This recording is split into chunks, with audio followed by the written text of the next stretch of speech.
কি বা কেন খাবো, এটা করলে কি হবে, এক একটা দানা থেকে এক একটা গাছ হয়। তার মানে এর কতটা শক্তি, একটা গাছের শক্তি আছে একটা ছোট্ট বীজের মধ্যে।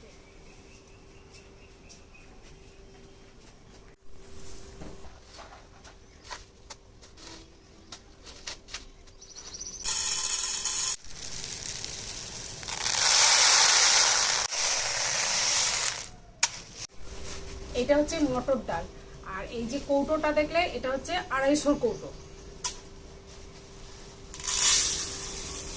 কৌটো হয়ে গেছে। 2 রকম ডাল হলো। এটা হচ্ছে ছোলার ডাল কৌটো, 3 রকম। এটা হচ্ছে কলাইয়ের ডাল, 4 রকম হলো।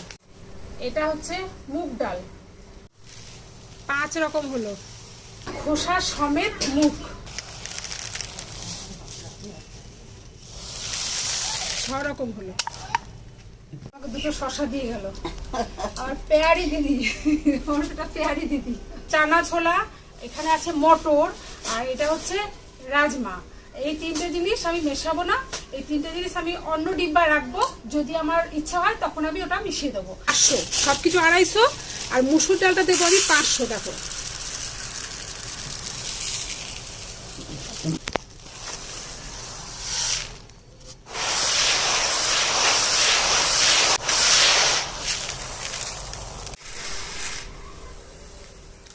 এবার বড় ডিব্বায় বেশ ভালোভাবে মিশিয়ে, এবার এই কৌটোতে আমি সুন্দরভাবে মিশিয়ে নিতে হবে। হ্যাঁ, তারপরে এই যে বড় ডিব্বা এর মধ্যে ঢেলে দেবো।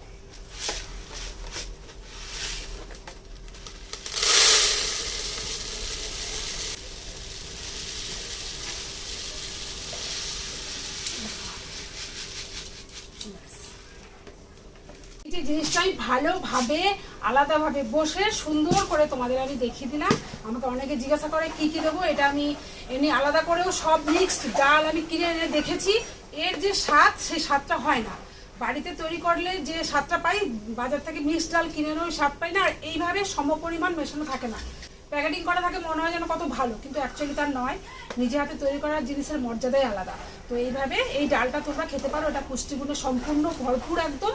মানে এটা অনেকের প্রশ্ন, এটা কি বা কেন খাবো, এটা করলে কি হবে, সেই জন্য বলে দিচ্ছি যেটা পুষ্টিগুণের সমৃদ্ধি। সবসময় মনে রাখবে, দানা বা ডাল, যে কোনো দানা, এই এক একটা দানা থেকে এক একটা গাছ হয়।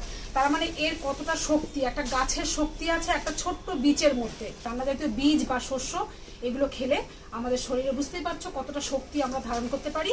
তো সেই জন্য এই ভিডিওটা স্পেশালি করা। তো কেমন লাগলো সেটা অবশ্যই জানাবে, আর তোমাদের মন চাইলে তোমরা এইভাবে বাড়িতে তৈরি করে খেতে পারো।